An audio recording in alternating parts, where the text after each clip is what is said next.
Hello, everybody. E here. Welcome back to another episode of the Stephen King Theorist. I'm not sure if this is going up on Thursday. If it does go up on Thursday and the review went up on Tuesday, you're not getting a semi-fictional life this week, and you're not getting a read with me. So those will restart next week. But I'm pretty sure it'll be the review on Tuesday, or you've already watched that, and then this one over here with the Theorist video. There's not too many connections here. I consider this what I call real world King, and that means Stephen King exists as a character in this world.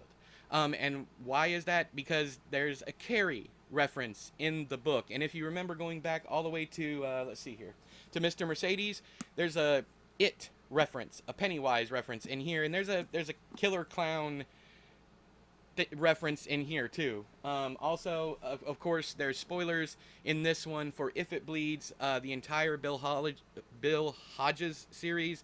There's a huge spoiler for The Outsider, so read those books first. I don't suggest you read this one at all, but if you want to know why, watch my review. It's the one just before this on my main page, my channel. So there's a Carrie reference on page 37, but right off the rip, there's another It reference, because on page 5, someone hollers, "Hi-yo, Silver!" Yes. On page 176, there is a smiley face shirt, which ties back into the Mercedes. It's a smiley face. Mr. Smiley. Oh, over here. Mr. Smiley. Here. Let's get a better. See what I'm talking about? By my pinky. Anyways, so all of that stuff. But then on page 349, you have a reference to Inside View. Now, when I say this is real world King, it just means he's a character in this world. Like he's a person in our world, real world King. That does not mean that this book is without supernatural stuff, but it is without supernatural stuff. So spoilers. So I would still consider The Outsider, which does have supernatural stuff, to be real world King.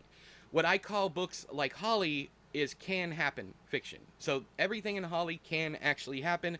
There's no supernatural. There is a lot of convenient stuff that happens that kind of falls into place. Spoilers for the end, but this whole series is full of spoilers. The Theorist videos.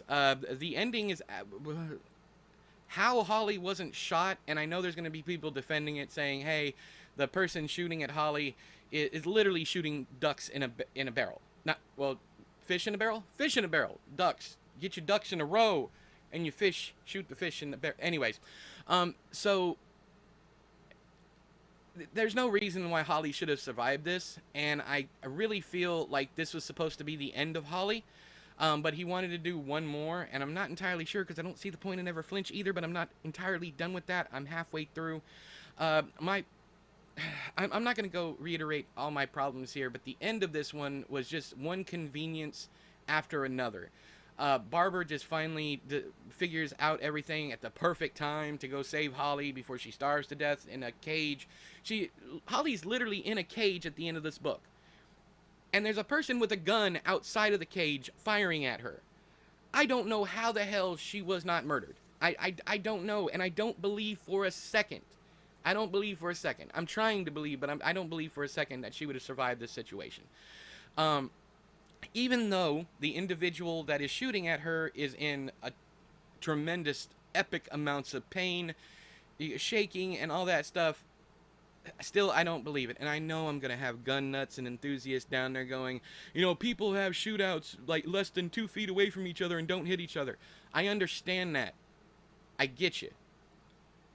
I hear you down there. I hear you. I already hear you. I still don't believe it. That's my opinion. That's my prerogative. I do not believe that Holly should have made it out of this book. And I think part of that is because I just want Holly to be over. He's already starting to ruin her legacy. He did it with Holly and Never Flinch.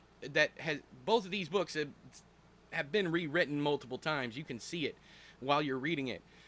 Certain things fit in too well. Certain dialogue feels like filler dialogue to piece two sections together. There's a lot of stuff in here that feels like it shouldn't be here. And in my review, I called it empty and hollow and not like King. And I'm starting to feel like the references are fan service. I'm starting to feel like all of these books are written by Richard Chismar. I don't believe that. I believe King is writing his own stuff, but I believe that King saw that he doesn't really have to try anymore because he's made the money, he's appeased the fans, all that stuff.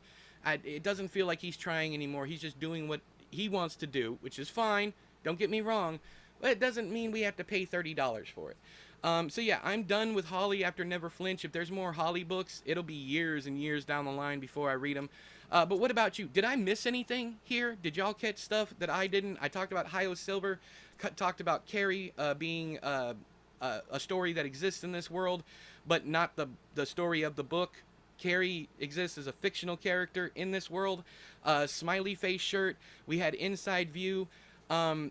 Anything else? Let me know down there in the comment section. But until next time, I have been E, you have been you. This has been another episode of the Stephen King Theorist. I'll talk to you guys later. Bye-bye!